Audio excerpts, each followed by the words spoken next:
اعوذ باللہ من الشیطان الرجیم بسم اللہ الرحمن الرحیم۔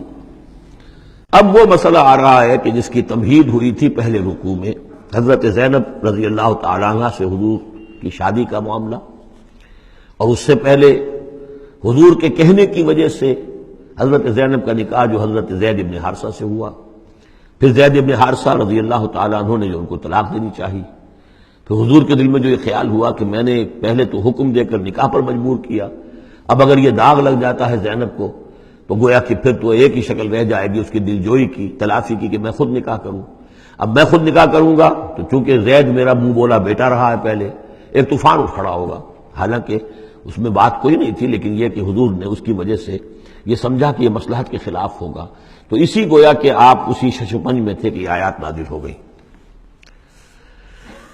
پہلی آیت میں تذکرہ ہے اس کا کہ جو حضور کے کہنے کی بنا پر حضرت زینب اور ان کے بھائی آمادہ ہوئے نکاح پر، ورنہ وہ آمادہ نہیں تھے زید بن حارثہ سے نکاح پر۔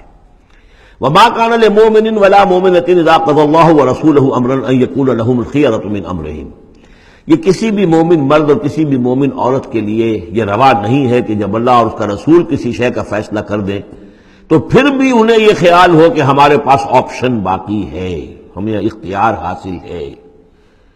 وَمَن يَعْصِ اللَّهَ وَرَسُولَهُ فَقَدْ ضَلَّ ضَلَالًا بَعِيدًا، جو اللہ اور اس کے رسول کی نافرمانی کریں گے انہوں نے تو گویا کہ بہت بڑی گمراہی جو ہے وہ حاصل کر لی۔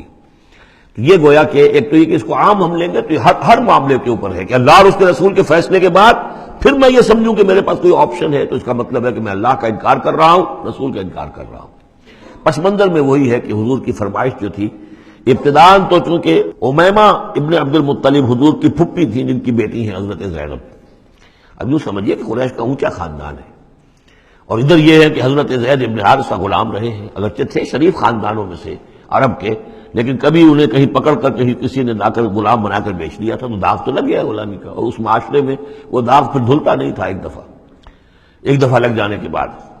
تو اس وجہ سے اب انہوں نے حضور کے لیے، حضور کے فرمانے کی وجہ سے نکاح کیا، اس کے بعد نہیں ان کی نبھی آپس میں، اور اس میں گمان غالب یہ ہے کہ حضرت زینب انہیں وہ نہیں دے سکیں احترام اور ادب اور ان کی مرضی پر چلنے کا معاملہ، جیسا کہ ایک عورت کو فصالحات و قانتات حافظات للغیب جو رویہ ہونا چاہیے، اب وہ اپنے جذبات اور احساسات کے اوپر اس درجے جو ہے وہ کنٹرول نہ کر سکی، لہذا ان کے مابین جو ہے وہ موافقت نہیں ہوئی۔ تو حضرت زید نے کئی دفعہ کہا کہ حضور میں پھر ان کو فارغ کر دینا چاہتا ہوں، طلاق دینا چاہتا ہوں۔ استقول للذی انعم اللہ علیہ وانعمت علیہ امسک علیک زوجک، اے نبی جب آپ کہتے تھے اب اس شخص سے کہ جس پر اللہ نے بھی انعام فرمایا اور آپ نے بھی انعام فرمایا، آپ نے اسے آزاد کر دیا، اپنا منہ بولا بیٹا بنایا تھا، یہ دوسری بات ہے کہ اللہ نے وہ بات ختم کر دی، یہ تو زید ابن محمد کہلاتا تھا، اب یہ زید ابن حارثہ رہ گیا دوبارہ۔ آپ اس سے کہتے رہے امسک علیک زوجک، نہیں اپنی بیوی کو روکے رکھو، گھر میں آباد رکھو، ذرا اور کوشش کرو، ذرا اور کہ مزاجوں کی موافقت ہو جائے۔ واتق اللہ، اللہ سے ڈرو، اللہ کا تقوی اختیار کرو۔ وتخفی فی نفسک ما اللہ مبدیہ، اور آپ اپنے دل میں چھپائے ہوئے تھے وہ بات جس کو کہ اللہ تعالیٰ اللہ مبدی، جسے اللہ تعالیٰ کھولنا چاہتا ہے۔ وتخشى الناس، آپ لوگوں سے ڈر رہے تھے، واللہ احق ان تخشاہ، جبکہ اللہ زیادہ حقدار ہے اس کا کہ آپ اس سے ڈریں۔ فلما قضى زید منها وطرا، تو جب زید نے اس سے آخری قطع تعلق کر لیا، یعنی زکوٰۃ بھی دے دی، وہ طلاق بھی دے دی اور پھر عدت بھی پوری ہو گئی، زوجناکہا، اے نبی ہم نے تزویج کر دی ہے اس کی تمہارے ساتھ، زوجہ بنا دیا ہے، ہم نے نکاح کر دیا ہے۔ حضرت زینب پھر یہ کہا کرتی تھیں، دوسری ازواج مطہرات سے فخر کرتی تھیں کہ تمہارے نکاح سب کے جو ہیں زمین پر ہوئے، میرا نکاح آسمان پر ہوا ہے۔ جب حضور نے شادی کی ان سے پھر تو اللہ نے نکاح کیا، اللہ نے نکاح پڑھایا ہے۔ زوجناکہا، ہم نے اسے آپ کی زوجیت میں دے دیا، کہ لا یکون علی المؤمنین حرج فی ازواج ادعیائہم، تاکہ یہ آئندہ کے لیے یہ جاہلی رسم کا خاتمہ ہو جائے اور منہ بولے بیٹوں کی بیویوں کے بارے میں اہل ایمان پر کوئی تنگی نہ رہے۔ منہ بولا بیٹا اس کی بیوی تھی، آپ شادی کر سکتے ہیں، اسی طریقے سے اگر وہ اس کو طلاق دے دی ہے شادی کر سکتا ہے۔ یہ محرمات ابدیہ میں سے نہیں ہے، محرمات ابدیہ کی فہرست سورہ نساء کے اندر آ چکی ہے۔ وکان امر اللہ مفعولا، اور یہ تو اللہ کا وہ فیصلہ تھا کہ جو بہرحال پورا ہو کر رہنا تھا۔ یعنی یہ سب کچھ جو ہوا ہے نبی، اس میں بھی ہماری حکمت تھی، مصلحت تھی، کسی اور کے ذریعے سے یہ بات ہوتا تو یہ رسم ٹوٹتی نہ. بعض چیزیں رسمیں ایسی ہوتی ہیں کہ اتنی گہری ہوتی ہیں، ان کے اوپر لوگوں کا اتنا جو وثوق ہوتا ہے، یہ تو جب تک آپ کے ذریعے سے یہ رسم جو ہے غلط نہ ٹوٹتی تو اس کے ٹوٹنے کا امکان نہیں تھا. ہم نے اس کے لیے یہ سارا معاملہ کیا ہے. ما کان علی النبی من حرج فیما فرض اللہ لہ، نبی پر کوئی حرج نہیں ہے، کوئی مضائقہ نہیں ہے اس چیز میں جو اللہ نے اس کے اوپر عائد کر دی ہے، فرض کر دی ہے. سنت اللہ فی الذین خلوا من قبل، اور یہ اللہ کا وہ طریقہ ہے جو ان لوگوں کے بارے میں رہا جو پہلے گزر چکے. اللہ کے نبیوں کے ساتھ، رسولوں کے ساتھ اللہ کا یہی معاملہ رہا ہے. وکان امر اللہ قدرا مقدورا، اور یہ تو اللہ کا وہ معاملہ تھا کہ جو گویا کہ طے تھا، مقرر ہو چکا تھا، ہماری مشیت میں یہ پہلے سے طے تھا. الذین یبلغون رسالات اللہ، وہ اللہ کے نبی کہ جو ہم اللہ کے پیغامات کو پہنچانے پر مامور ہوتے ہیں. وَيَخْشَوْنَهُ، اور صرف اسی سے ڈرتے ہیں. وَلَا يَخْشَوْنَ أَحَدًا إِلَّا اللَّهَ، اور نہیں ڈرتے کسی اور سے اللہ کے سوا. وَكَفَى بِاللَّهِ حَسِيبًا، اور اللہ تعالیٰ کافی ہے کفایت کرنے والا یا حساب لینے والا. مَا كَانَ مُحَمَّدٌ أَبَا أَحَدٍ مِّن رِجَالِكُمْ، دیکھو محمد تم میں سے کسی مرد کے باپ نہیں ہے. حضور کو اللہ تعالیٰ نے اولاد نرینہ نہیں دی، جو دی تھی بچپن ہی میں اسے اٹھا لیا. آخری عمر میں بھی یہ سمجھیے کہ حضرت ماریہ قبطیہ، ان کے بطن سے حضرت ابراہیم کی ولادت ہوئی ہے. اور یہ ایک عجیب مسئلہ ہے کہ حضرت ابراہیم کے عقد میں یا آپ کے نکاح میں آئیں ہاجرہ، وہ بھی مصر کی تھیں جن سے اسماعیل کی ولادت ہوئی. اسماعیل کی نسل میں حضور ہیں صلی اللہ علیہ وسلم. پھر مصر ہی سے ایک ماریہ قبطیہ آ رہی ہیں، اور ان کے بطن سے جو بیٹا ہوا اس کا نام حضور نے ابراہیم رکھا. اور حضور کو بہت محبوب بھی تھا، لیکن وہ بہت ہی چھوٹا ہستہ تھا، بچپن میں ہی فوت ہو گیا ہے، اور حضور کو اس کا افسوس بھی ہوا. یا ابراہیم انا لفراقک محزونون، یا ابراہیم ہم تمہاری جدائی سے بڑے محزون ہیں، ہمیں رنج ہے.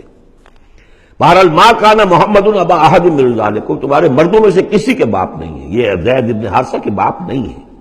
زید بن حارثہ منہ بولا بیٹا تھا. اب جب کہ ہم نے حکم نازل کر دیا ہے، اب وہ سلسلہ منقطع ہو گیا. ولیکن رسول اللہ و خاتم النبیین، بلکہ یہ اللہ کے رسول ہیں اور نبیوں کی مہر ہیں. اب نبوت ختم ہو رہی ہے ان پر، اب کوئی نبی آنے والا نہیں. لہذا جتنی بھی رسومات جاہلیت کی تھیں، اگر ان کے ذریعے سے وہ ختم نہ ہو تو پھر کس کے ذریعے سے ختم ہوگی؟ یہ ہے اس میں جو دلیل مضمر ہے کہ یہ جو کڑوا گھونٹ ہے محمد صلی اللہ علیہ وسلم تو آپ کو کرنا ہی تھا. اس لیے کہ یہ جاہلانہ رسمیں جو ہیں، اگر آپ اس کے اندر یہ اقدام نہ کرتے اور آپ نے اپنے منہ بولے بیٹے کی بیوی سے اگر شادی نہ کی ہوتی تو یہ رسم ختم نہیں ہو سکتی تھی. اور یہی بات بتائی جا رہی ہے لوگوں کو. ما کان محمد ابا احد من رجالکم ولکن رسول اللہ و خاتم النبیین، وہ تو اللہ کے رسول ہیں اور خاتم النبیین. اب اس میں بڑا باریک نقطہ ہے، وہ نوٹ کر لیجئے. رسالت حضور کی دائم و قائم ہے، چل رہی ہے ابھی تک. فرق صرف یہ ہے کہ اس وقت تک براہ راست آپ بنفس نفیس اپنی رسالت کے فرائض ادا کر رہے تھے. اب بائی پروکسی ہے، اب امت کے ذریعے سے ہے. جو بھی آپ کے امتی ہیں، جو بھی دین کے خادم ہیں، جو بھی قرآن کے پیغام کو پہنچا رہے ہیں، جہاں تک پہنچا رہے ہیں وہ رسالت محمدی کا پیغام پہنچ رہا ہے. رسالت محمد کی ہے صلی اللہ علیہ وسلم. جیسے کہ ہم نے سورہ انعام میں آیت پڑھی تھی، اوحی الی ھذا القرآن لانذرکم بہ ومن بلغ، اے نبی ان سے کہہ دیجئے یہ قرآن مجھ پر وحی کیا گیا ہے تاکہ اس کے ذریعے سے میں تمہیں بھی خبردار کر دوں اور جسے بھی یہ قرآن پہنچ جائے. اسی لیے امت کو آپ ہدایت دے کر گئے تھے، فَلْيُبَلِّغِ الشَّاهِدُ الْغَائِبَ، اب یہ تمہارا کام ہے اس قرآن کی تبلیغ کرو اور پہنچاؤ، جو بھی یہاں نہیں ہے ان تک پہنچاؤ. تو گویا کہ رسالت محمدی ختم نہیں ہوئی ہے، رسالت محمدی تو چل رہی ہے. لہذا ختم کا لفظ جو آیا ہے وہ رسالت کے ساتھ نہیں آیا، نبوت کے ساتھ آیا. نبوت ختم ہو گئی جب وحی کا دروازہ بند ہو گیا، نبوت ختم ہو گئی. نبوت محمدی آپ کی ذات کے ساتھ تھی. وہ جیسے ہی آپ کی ذات جو ہے وہ اس دنیا سے اس نے پردہ کیا، اس کے ساتھ ہی آپ کی وہ نبوت کا دروازہ بند ہو گیا. لیکن رسالت محمدی وہ تو دائم و قائم ہے. اسی لیے یہاں دیکھیے ولیکن رسول اللہ ہے وخاتم النبیین، آپ تو اللہ کے رسول ہیں اور دائم ہیں اور قائم ہیں، اور خاتم النبیین ہیں اور نبیوں کی مہر ہیں. وکان اللہ بکل شیء علیما، اور یقیناً اللہ تو ہر چیز کا علم رکھنے والا ہے. صدق اللہ العظیم.